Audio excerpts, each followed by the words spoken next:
Hi everyone, welcome to Kitchen Table Talks with KP. I'm your host, KP, duh. Thanks so much for joining me for the new year, also known as episode 1. Kitchen Table Talks will be a show about the questions that pop culture raises in our everyday lives. For example, you guys remember when Candy aired out all of Phaedra's business after they stopped being friends? Well, that made me think about the girl code. And whenever you stop being friends, is there a rule in the girl code about that? Do we put a clause in the girl code about that? Well, those are the type of things that we're going to be talking about. But for today's episode, we're going to be talking about all things 2016 with a little award show that I like to call the Things in My Kitchen Awards, or for short, the Kitchen Awards. So, let's get started. The first category in the Things in My Kitchen Awards is Most Petty.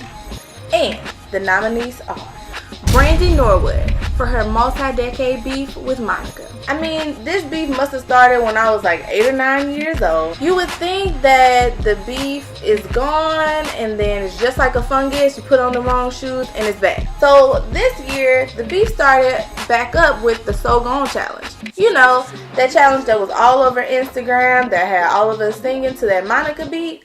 See, I think she purged me. I turned my inner hoe out. Cause now I don't even see the mother hoes with me and her out. I cut my old hoes like my hair when it grow out. So now with us is lit just like a candle till we blow out. Well, one of Brandy's fans, or so they say, messaged Brandy asking would she do the So Gone challenge. And Brandy hit that girl with the child bye. It didn't stop there though. Monica went on Oprah's Where Are They Now? And she said that Whitney Houston and her were very close. She went even so far as to say that Whitney Houston was her fairy godmother. Sounds a bit shady saying that Brandy was chosen by Whitney to be Cinderella and played her fairy godmother. Monica, maybe you should have been on this list. But she wasn't, because Brandy decided that when she was being awarded Lady of Soul at the Soul Train Awards, she would change some of her lyrics to, that song, What About Our Love, that one with Kanye. So this is what she changed her lyrics to say. It's always something, talking ish again, then your whole fan base jumps in, and now the whole Gram's buzzing. Now look, it don't take a tree to catch that shade. So, for not being quiet anymore, and for being petty and not letting stuff go, my first nominee is Brandy. Kim Kardashian for airing out Taylor Swift for being a liar.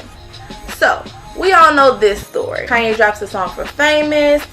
Taylor Swift's ex shocked and appalled.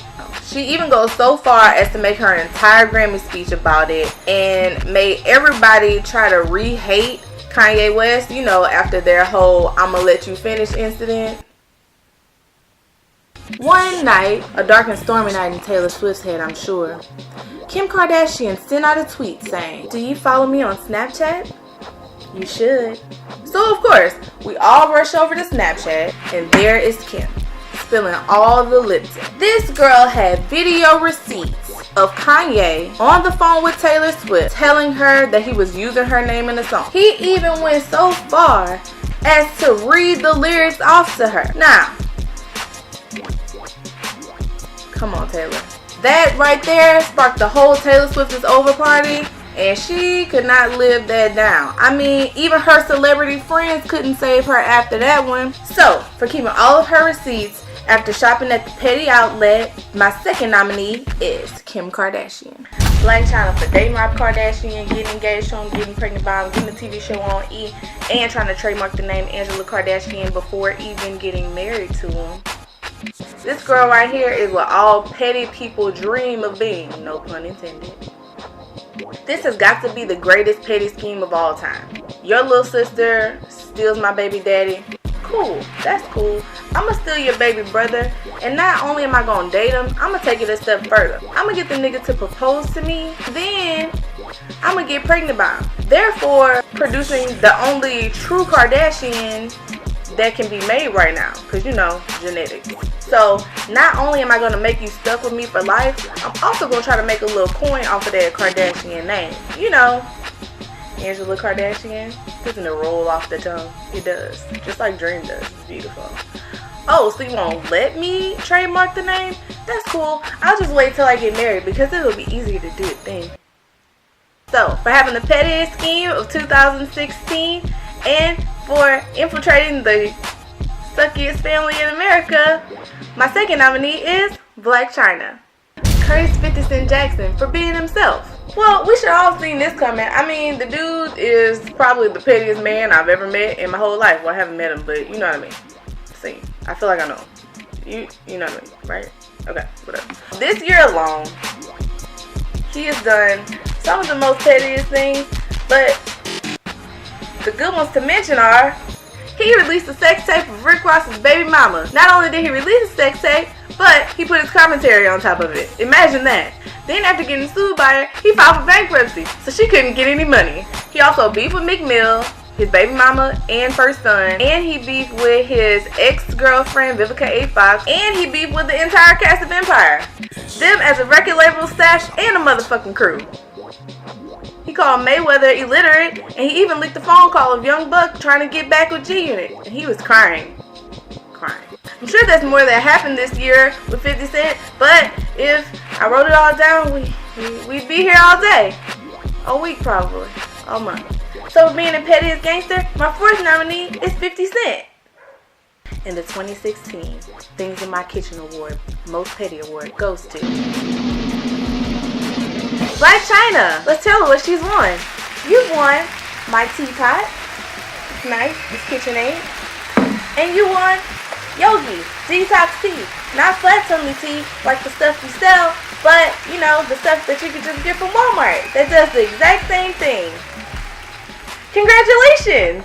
The next category in the 2016 Things in My Kitchen Awards is the Shade Awards. And the nominees are Amber Rose for single-fingeredly ending the Twitter beef between her ex-husband, Wiz Khalifa, and her ex-boyfriend, Kanye West. Okay, so way back in January, when Kanye West didn't know what he was going to name The Life of Pablo, and he was dabbling with all these different names, you know, like Swish, just stupid. And he also landed upon a name called Waves. Well, Wiz Khalifa didn't really like that name for him too much, so he took to Twitter saying that Max B is the wavy one and he's the one who created the wave. Alright, cool. Well, you're dealing with Kanye, so you know what happened with that one. Kanye went on a Donald Trump-sized Twitter rant, and he went on and on and on about all types of bullshit that no one cares about. But the thing that people did care about was the fact that he told Wiz Khalifa that if it wasn't for him dating a stripper, that their son would not be here. Wonder what happened next. Well, what did happen next was Amber Rose came out of nowhere and ended all things with one tweet.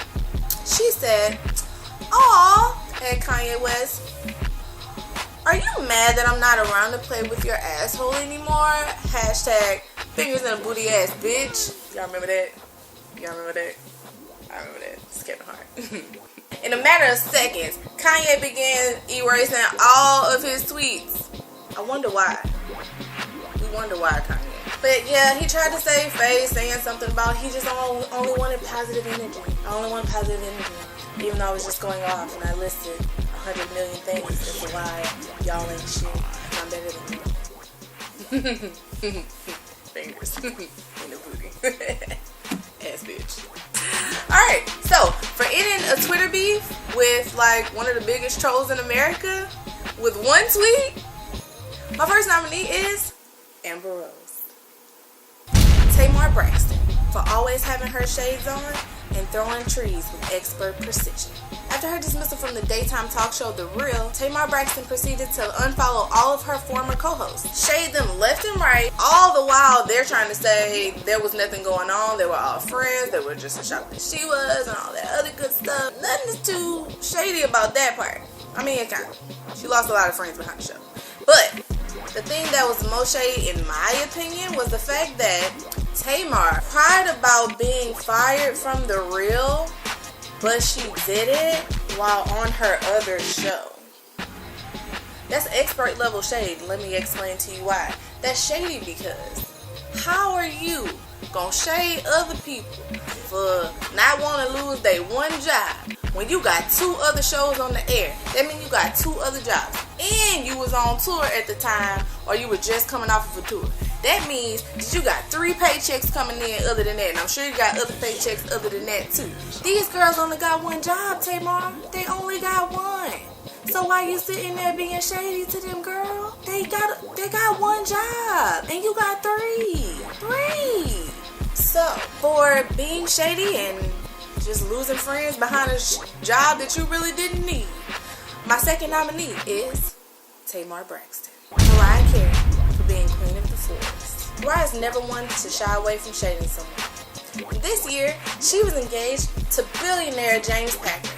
He broke off their engagement because pretty much she's crazy. The shady part about that was she decided to sue him for $50 million for an inconvenience fee. Now, since when can you break up with somebody and they charge you an inconvenience fee? Inconvenience. You know how many people inconvenience me on a regular basis for free? For free.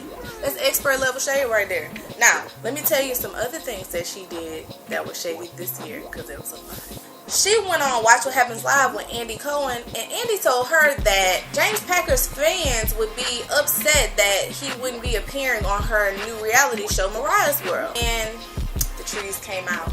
And she said, oh, he has fans? I didn't know that. On the same show, Andy also let her know that Demi Lovato was shading her by saying that she was so mean to J-Lo and she had made assumptions about Ariana Grande or whatever like that. Andy asked her if she knew Demi and if she had anything that she wanted to say to her. So Mariah, of course, put on her sunglasses and said, I don't know her either, so I wouldn't say anything to her. She should come up, introduce herself, say, this is my opinion. What do you think about it? That's how you handle shit. Okay? Now, Mariah, who knew you was that hood? Who knew that you was that hood? I knew. I mean, you was that hood. Because you don't even listen to R&B. You listen to hip-hop. I know you, girl.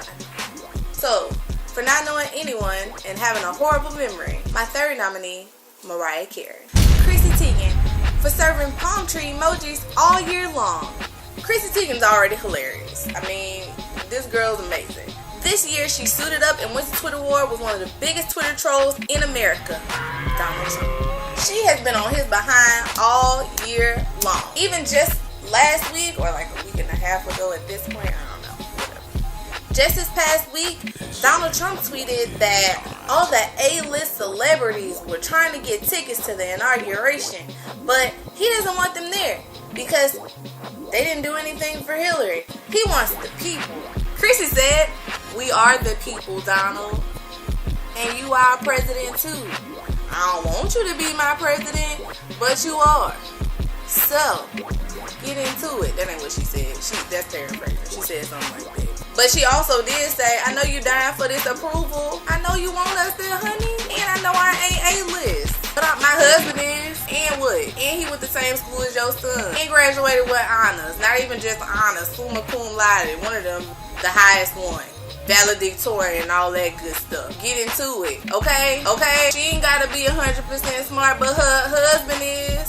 And they procreated Luna, who gonna be a genius comedian. Okay? Get into it, Donald. Get into it. She been coming for you all year. Anyway, I digress. So, for being a savage and a troll slayer, my fourth nominee, Chrissy Teigen.